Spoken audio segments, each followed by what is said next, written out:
Usai dijatuhi vonis 1 tahun 6 bulan dalam kasus pembunuhan berencana Brigadir Yosua, Richard Eliezer masih memiliki peluang untuk kembali ke Korps Bayangkara. Namun peluang Eliezer ini akan ditentukan dalam sidang Komisi Kode Etik Polri yang dijalaninya hari ini.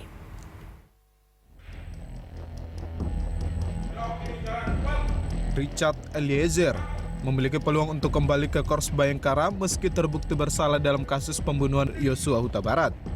Peluang ini pun jauh-jauh hari sudah menjadi pembahasan publik usai Eliezer dijatuhi hukuman 1 tahun 6 bulan penjara oleh majelis hakim.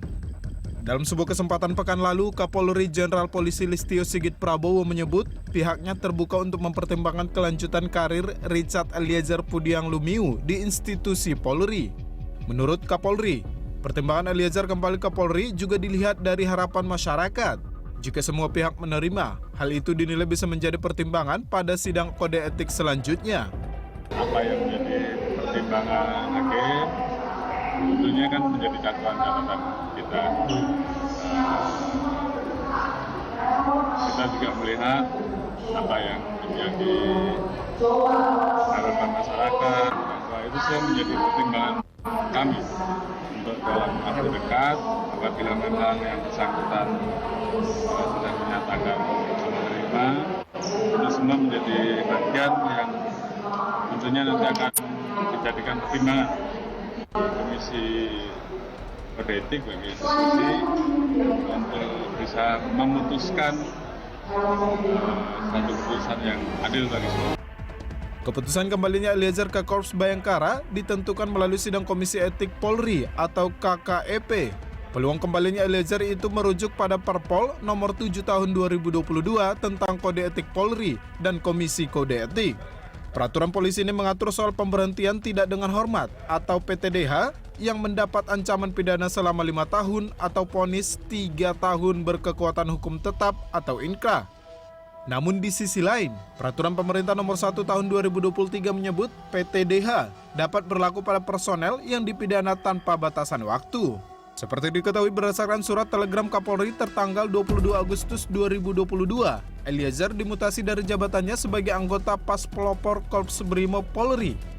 Ia dipindah ke bagian pelayanan markas atau Yanma Mabes Polri, usai terlibat dalam kasus pembunuhan berencana Yosua. Tim Liputan melaporkan. Pemirsa, sidang etik Richard Eliezer digelar di gedung Trenton National Crime Center hari ini. 8 orang diperiksa sebagai saksi untuk menentukan nasib Eliezer di Korps Bayangkara. Untuk membahasnya, kita sudah bergabung dengan penasehat ahli Kapolri, Irjen Pol Purnawirawan Arianto Sutadi. Terima kasih Pak Arianto telah bergabung bersama kami. Pak Arianto, Anda sendiri melihat seberapa besar sebenarnya peluang Eliezer untuk kembali ke Korps Bayangkara ini? Kalau saya menilainya sangat besar ya kemungkinannya. Karena menurut aturan yang berlaku, itu juga tidak ada alasan untuk Eliezer itu untuk di PTDH. Jadi begini ya, kalau menurut Undang-Undang Peraturan Pemerintah Nomor 1 Tahun 2003, di situ ada bunyinya bahwa seorang anggota polisi yang sudah divonis pidana itu bisa di PTDH. Tetapi apabila sudah dipertimbangkan oleh pihak yang berwenang tidak bisa dipertahankan lagi di polisi. Itu ya patokannya itu. Makanya terus kemudian aturan pelaksananya dijabarkan di dalam Perkap mengenai kode etik. Karena kalau PTDH orang anggota polisi kan mesti pakai Perkap ya. Yang pertama Perkap nomor 11 tahun 2014 ya. Itu justru bunyinya dulu gini. Jadi PTDH bisa dijatuhkan kepada seseorang anggota yang melakukan tindak pidana dan sudah diputus ingkrah 4 tahun. Nah, itu artinya orang yang pantas di PTDH itu kalau hukumannya 4 tahun ke atas. Sedangkan kita kan cuma 1 tahun 6 bulan. Aturan ini dirubah kemarin dengan Perpol 7 2022. Bunyinya di dalam Perpol ini malah begini. Seorang yang di PTDH itu boleh mengajukan pengunduran diri apabila ada pertimbangannya. Satu, sudah berjasa lama 20 tahun dan kemudian tidak diancam dengan hukuman yang 5 tahun ke atas.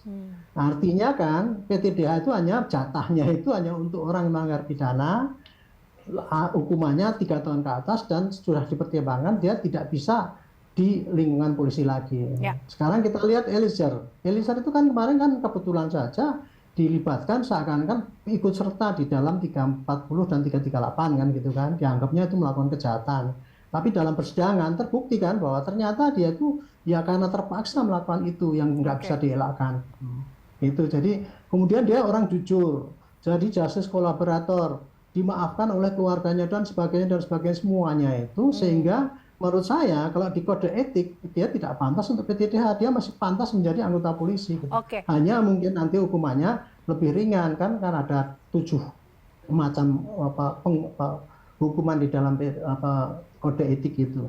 Gitu. Oke. Pak Arianto tadi Anda katakan berarti selain dengan memang vonisnya kita lihat jumlah vonisnya atau pertimbangan dalam vonisnya itu 1 tahun 6 bulan, lalu kemudian dia telah menjadi justice collaborator, ini menjadi salah satu faktor-faktor yang memang bisa menjadi pendukung untuk Eliezer bisa kembali lagi, bisa dikatakan seperti itu ya, Pak Arianto. Tapi kalau kita juga melihat tadi dari beberapa sisi juga, ini kan juga ada yang mungkin mempertanyakan jika Eliezer kembali lagi, kemudian ini ataupun diterima, ini ada sebuah image kemudian yang muncul. Bagaimana tanggapan Anda terkait dengan hal itu? Ya, image itu kan kalau orang salah tafsir ya.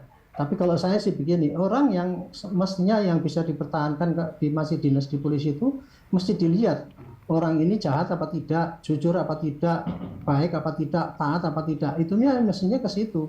Bukan dilihat dari setelah dia melakukan hukuman di pidana kan gitu kan. Ya. Seakan-akan kalau udah pidana kan orang kan dicap wah ini udah penjahat. Nyatanya kan dia melakukan kena di dalam penyertaan itu saja itu kan oleh hakim diakui bahwa itu nggak bisa diingkari ya. Kalau dia itu terlibat ya itu seperti yang lain kan seperti Ricky itu kan hukumannya berat itu. Oke. Gitu. Padahal si Richard itu eksekutornya seakan-akan tapi dia dimaklumi bahwa itu tidak ada niat jahatnya sama sekali. Jadi dia pantas lah untuk masih dalam lingkungan kepolisian itu. Baik.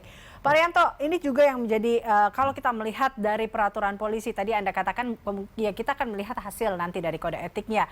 Hukuman apa kemudian yang diterima? Anda katakan tadi ada koreksi bila saya salah ada 7 hukuman. Boleh dijelaskan? 7. Ya, boleh dijelaskan terkait dengan hal itu dan kira-kira kalau dilihatnya dari apa yang telah terjadi saat ini, hukuman mana yang akan diterima oleh Eliezer? Ya saya sebutkan ya hukumannya itu yang paling ringan itu satu dinyatakan sebagai perbuatan tercela perbuatan itu. Yang kedua disuruh meminta maaf. Yang ketiga dia ditempatkan di lembaga pembinaan. Itu ada program pembinaan. Yang berikutnya ditempatkan khusus 30 hari. Yang berikutnya hukuman administrasi meliputi mutasi, demosi, dan yang terakhir yang paling berat adalah PTDH. Gitu. Oke. Nah, itulah kira-kira hukumannya. Sekarang kemarin dilihat itu Richard kan sudah di sidang kode etik yang dulu dia kan dari Brimob ditempatkan di Yanma kan, gitu kan. Itu namanya dimutasi itu kan gitu kan. Karena memang nggak ada jabatannya. Gitu. Kalau demosi itu tadinya punya jabatan kemudian diturunkan. Nah, ini Barada kan nggak punya jabatan, dia cuma anggota. Akhirnya cuma dimutasi.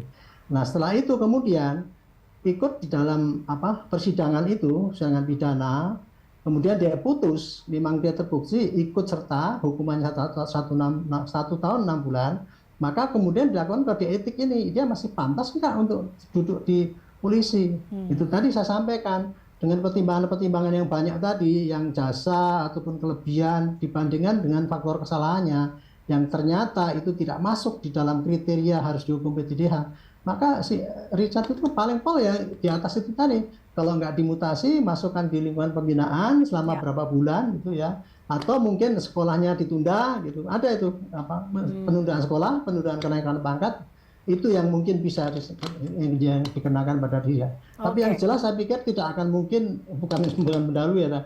Kok kecil kemungkinan itu di PTH kan. Karena dia menurut saya sih masih pantas menjadi prajurit yang baik gitu. Oke, baik Pak Rianto, tentunya terima kasih telah bergabung bersama kami dalam Berita Satu Sore.